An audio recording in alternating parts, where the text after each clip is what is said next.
Et bonjour à tous, j'espère que vous allez bien et aujourd'hui on commence les choses sérieuses puisque je vais vous montrer la caserne des Russes, donc qui est tirée évidemment directement du modèle du jeu et que j'ai adapté en Lego.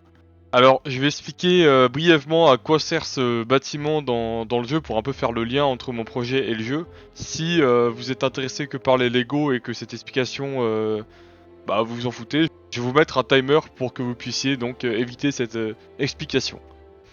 Alors donc pour ceux qui sont restés, donc ce bâtiment permet aux Russes d'entraîner des unités d'infanterie et également de faire venir des chargements de la métropole.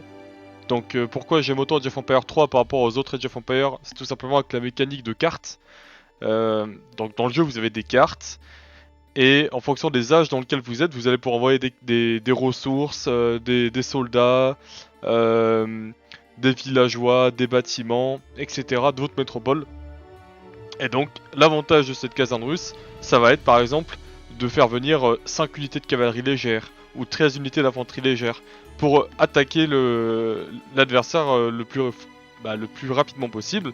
Étant donné que là, dans mon projet, ce qui est montré, c'est que la caserne a été construite donc en avant par rapport à la base. Donc, elle n'est pas dans la base du russe, elle est vraiment, on va dire, dans la tête de son adversaire, quoi. Elle est juste devant lui et donc elle peut, c'est un peu comme un siège en fait finalement. Et du coup ça permet aux unités entraînées par la caserne et aux unités qui viennent par métropole d'attaquer plus vite. En plus de ça, le bâtiment peut abriter donc les villageois qui ont été envoyés en avant pour la construire. Donc comme ça les villageois ils sont pas aussi vulnérables que ce qu'on peut le croire.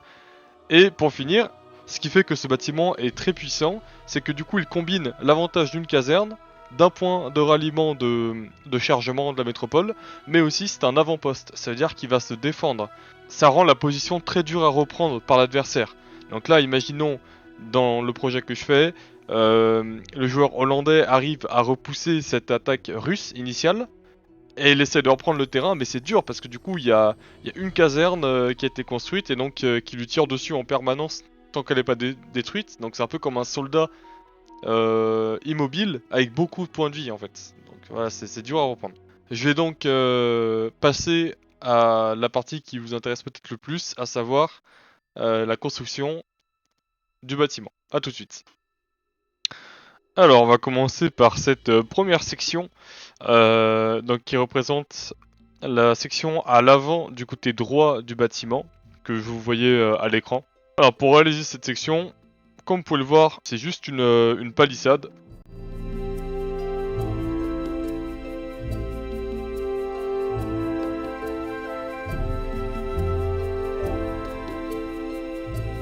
Alors donc dans cette seconde partie, j'ai pu on va dire inventer un peu ce qui allait se passer à l'intérieur de cette petite cabane donc, que vous voyez à l'écran. Donc c'est la partie à l'avant du bâtiment sur la gauche. Et donc je me suis dit que c'était une cabane dans laquelle ils pouvaient stocker des armes, des sacs à dos, etc.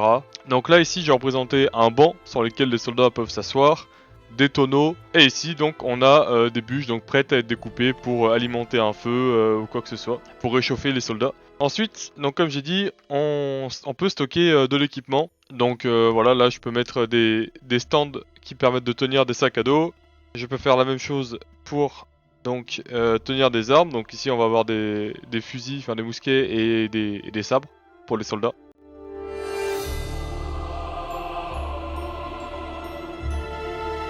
Et on a donc ce toit là que j'ai designé avec cette pièce là, donc de grille jaune, pour donner un peu cette impression de paille.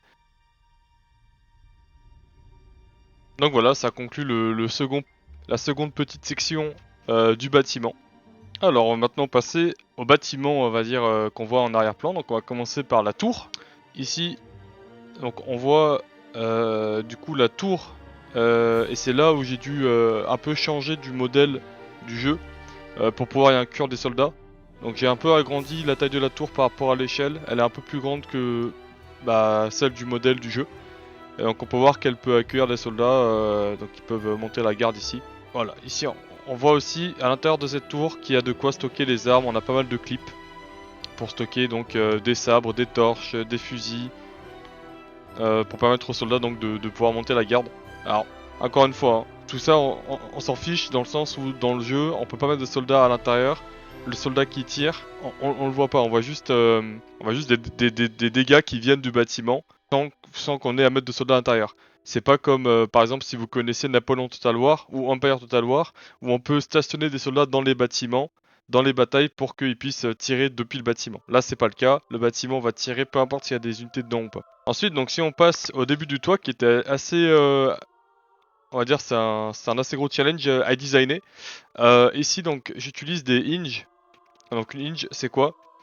C'est tout simplement cette pièce là que j'ai également utilisé pour donc le toit de la deuxième section que je vous ai montré avec le toit en paille. Alors maintenant je vais donc reconstruire la tour. Donc là on voit sur ces côtés là quelque chose d'assez particulier. Donc ce que j'ai fait c'est que j'ai utilisé donc cette pièce là qui est donc une stud, enfin une plate ronde de 1x1 avec une open stud, et le fait qu'elle soit open me permet donc de connecter le centre de cette pièce là sur celle-ci, boum, et comme vous voyez la pièce est centrée sur cette stud, et donc me permet d'avoir l'angle parfait. Et voilà, avec beaucoup de patience, on arrive à donc compléter cette première partie, et donc la deuxième partie du toit avec la croix en haut. Et donc du coup on a cette partie là du toit. Encore une fois j'utilise des hinges comme vous pouvez le voir. Et donc je viens connecter cette partie au dessus comme cela. On voit le toit fini qui est très très haut. Donc qui va dominer, je pense que ça sera probablement le point le plus haut du projet. On verra quelle hauteur atteindra le centre-ville. Alors je vais maintenant vous montrer le design de la tour dont je suis assez fier parce que je trouve qu'elle rend assez bien. Donc comme vous voyez dans le jeu, on a ici une tour qui va être composée de rondins de bois. Donc j'ai ici utilisé des pièces, je vais vous montrer à quoi ressemble la pièce à l'écran, hop. Donc des pièces de 1x4 et des pièces de 1x2 et même à certains endroits des pièces de 1x1. Comme ça, ça ressemble à des demi-tubes en fait, des demi-cylindres. Et donc je trouve que ça donne très bien l'impression de bûches. Et donc comme j'ai besoin d'avoir des bûches en vertical, enfin en horizontal, c'est la méthode parfaite que j'ai trouvée pour ça. Alors je vais vous expliquer comment je suis parvenu à ce résultat. Donc derrière cette pièce ici, cette plate marron, on a en fait des pièces comme ça. Alors ces pièces là ont la particularité de ne pas faire 2 briques de haut, mais plutôt 5 plates. Parce qu'il faut savoir que si on veut mettre des pièces, par exemple comme celle-là, en vertical, pour avoir 2 studs de long, il faut monter de 5 plates. C'est-à-dire que pour monter d'une stud, on veut monter de 2,5 plates. Et donc le fait d'utiliser ces pièces-là va me permettre donc de stacker, comme je l'ai fait ici pour cette plate, de stacker les studs sans avoir de gap en fait. Ensuite, donc ça c'est la partie la plus simple on va dire. La partie la plus complexe, ça a été de stacker ces pièces-là les unes sur les autres. Donc les pièces grises sont des pièces qui mesurent 2 plates de haut et les pièces orange foncé mesurent une brique de haut. Et donc du coup, toutes les deux pièces, on va avoir 5 plates. Et c'est le ratio parfait pour pouvoir stacker, comme vous pouvez le voir, notamment ici. Là, on a des rondins de bois à 45 degrés. Voilà, donc si vous avez des questions sur ce design, je vous invite à me le dire en commentaire. L'intérieur est vide. Vous vous doutez, c'est assez difficile d'accès, donc j'ai préféré ne rien mettre dedans. Par contre, pour la partie arrière, hop, je viens fixer cette plate sur laquelle on peut voir des clips qui tiennent donc des armes. Donc ça va tout simplement être un petit entrepôt pour stocker donc les sabres, les fusils. Voilà, donc si les soldats n'ont pas pu stocker assez d'armes dans la deuxième section que je vous ai montré, ils pourront le faire ici, par exemple.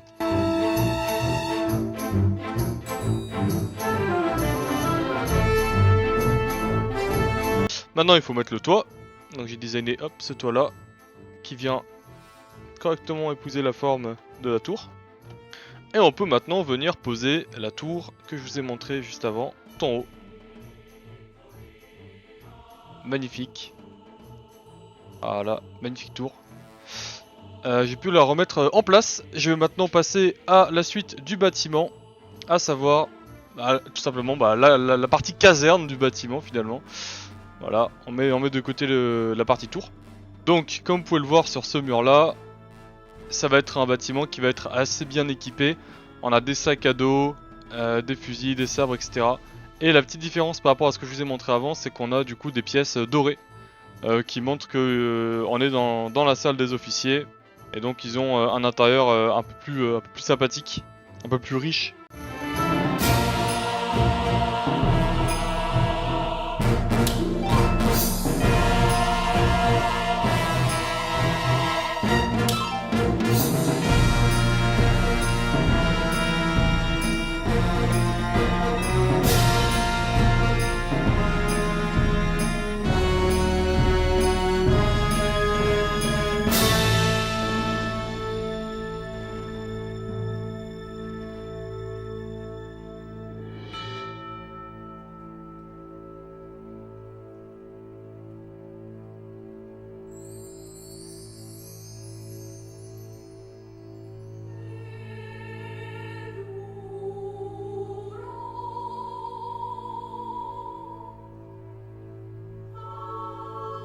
Et voilà. Et donc le bâtiment est fini. Alors maintenant je vais fixer donc ce bâtiment sur la section qui avait été prise au pour.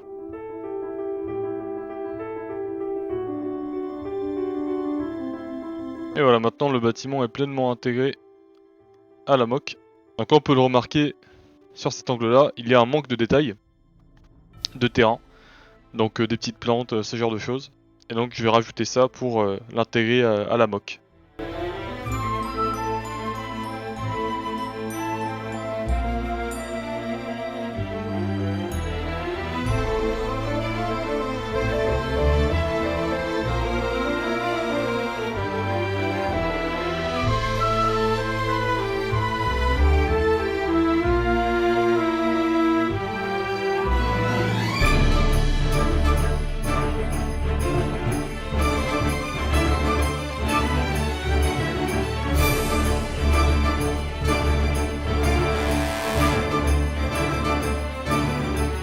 Je vous remercie d'avoir regardé cette vidéo, j'espère qu'elle vous a plu. Le prochain épisode portera sûrement sur les 3 sections voisines, donc aux 6 sections que je viens de réaliser. Là je vais un peu on va dire de finir le premier grand chapitre du projet, dans le sens où là les 6 sections elles sont finies, j'y toucherai plus. Je vais peut-être ajouter un trésor pour faire encore une référence au jeu. Mais en soi, pour tout ce qui va être le terrain, les bâtiments et tout, voilà, ça bougera plus. Donc je vous invite à vous abonner pour ne pas rater la suite, à mettre un commentaire si vous avez des questions, et je vous dis à la prochaine.